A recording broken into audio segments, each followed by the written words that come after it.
Hello everybody, welcome back to C&S Corvettes in beautiful, sunny Sarasota, Florida. It's your Corvette buddy Lyle here to talk to you about more interesting, exciting, and hopefully informative and helpful information regarding the world of Corvettes. Listen, let me take a minute and talk to you guys. If you're new to viewing this channel, or if you've seen this ugly face a million times but still hasn't subscribed, please go ahead and hit the subscribe button for us. We're so close to getting to 60,000 subscribers, and every one helps. It costs you nothing. We won't bother you. We won't be sending you emails. All it does is just say, hey, what this guy does is worthwhile and I support him. Doink, it's all you gotta do. Thank you very much. Now, before we get into today's subject, take a look at this. Guys, we've got another exciting sweepstakes that's new for the beginning of 2024. This one is for a 2024 Corvette Z06 convertible with the Z07 performance package. The car is done in the beautiful red mist metallic tint coat. This thing is just gorgeous. And it is being offered by the Pittsburgh Vintage Grand Prix Association. Now that may sound like it's a racetrack or something or a museum, but it's not. It's actually a charitable, and you can read about it down here, actually a charity that wants to produce a world-class vintage automotive event to raise funds to help provide residential care, treatment, and support for autistic and intellectually developmentally disabled individuals. So what they do is they take your contributions and they put on this big event, and then they're able to take the proceeds from that event that everybody does for free to help the charity and put it toward the charity. So pretty worthy thing to put money toward. And if you're going through our link here pinned in the top comments below, you're actually getting 30% more entries for free. So if I say you're going to do $50 right here, you click on that, you'll see that our promo code CNS is already entered up here, and you're getting 12 extra tickets on top of the 40 entries you're paying for, and you'll just put in your name and your information, your credit card and stuff, and then you are automatically entered. And this drawing will be taking place on October 8th, 2024. So if by chance you're watching this video after that date, come back to a more recent video and you can get on one of the current sweepstakes at that time. But this is a really amazing car for a really amazing cause. If you guys want to participate, I wish you the best of luck, and if you guys win it, I certainly expect to hear all about it. Thanks.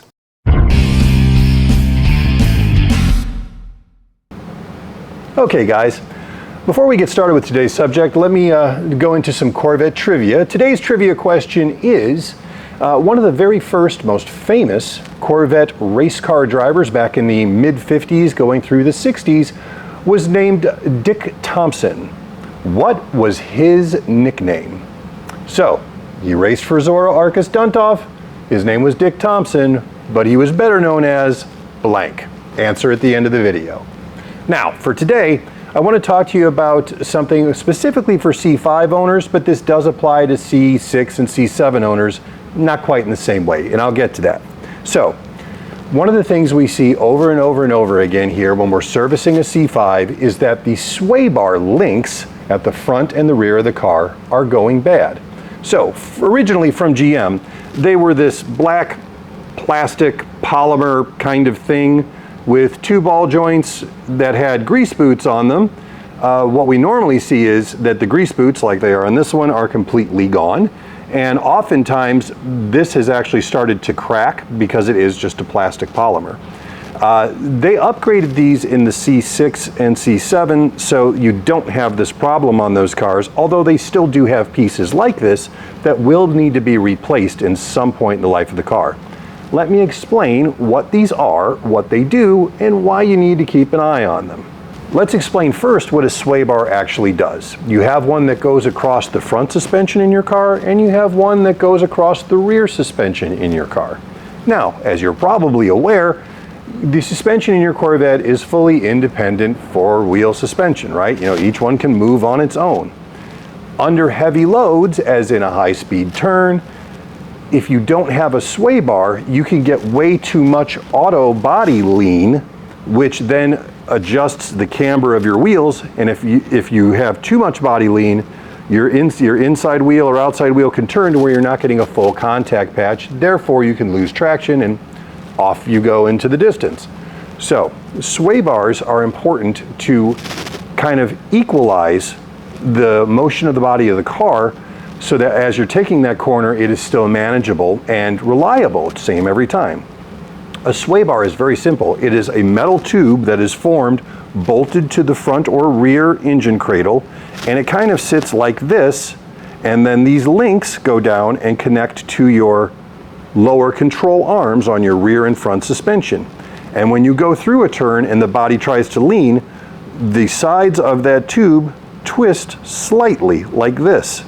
But as it's a solid steel tube, there isn't a whole lot of twist, which allows the car a natural movement, but doesn't allow it to collapse one side or the other under a heavy load. That's a very simplistic explanation, but I think you get the idea, and I'm sure Alan has posted some of the pictures behind me showing some of this, so it makes more sense. Now, the plastic ones, the polymers that I showed you, they're always bad. If they're still on your C5, they have aged out, the ball joints are bad, the grease boots are gone, and it's time to replace them. If you're going down the road and you kind of hit a crease in the highway or a rumble strip and hear clucka clucka clucka, clucka clucka clucka, that often means that those are loose enough that they're rattling around. I need to do the rears on my Z06 right now. That's why it made me think of this video. Now, there are two versions in the aftermarket of the sway bar links that I think are better than what GM originally made. Granted, you can buy new GM sway bar links for the C6 that will fit on the C5 just fine, but they cost a little more than double what these aftermarket units I'm going to show you cost. So this one in particular is made by a company called Moog, M as in Martha, O-O-G, like G. That's a really nice part. Very well constructed. Moog has an excellent name in the business. I've linked to the Amazon on these where you can just get them if you need them. They're about 20 bucks a piece.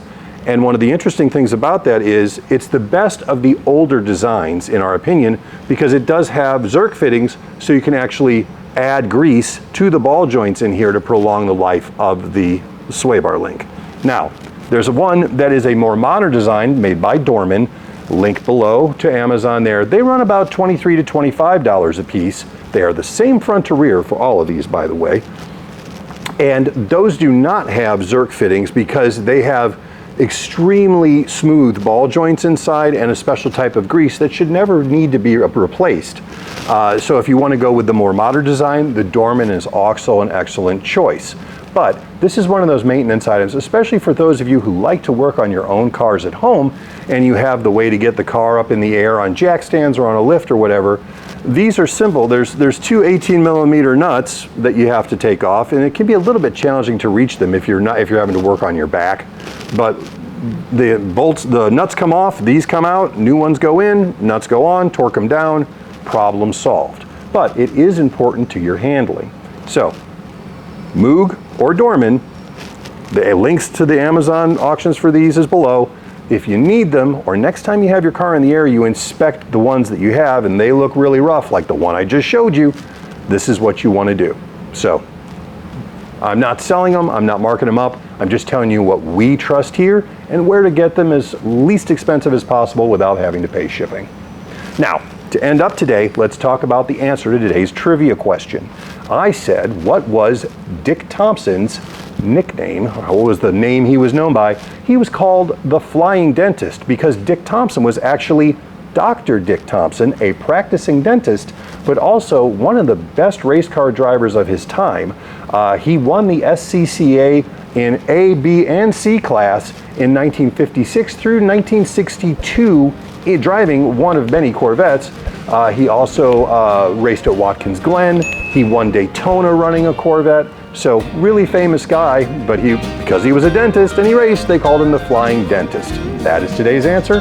If you have any comments or questions, put them below. I'll get to you as quick as I can. Thank you for watching and have a great weekend.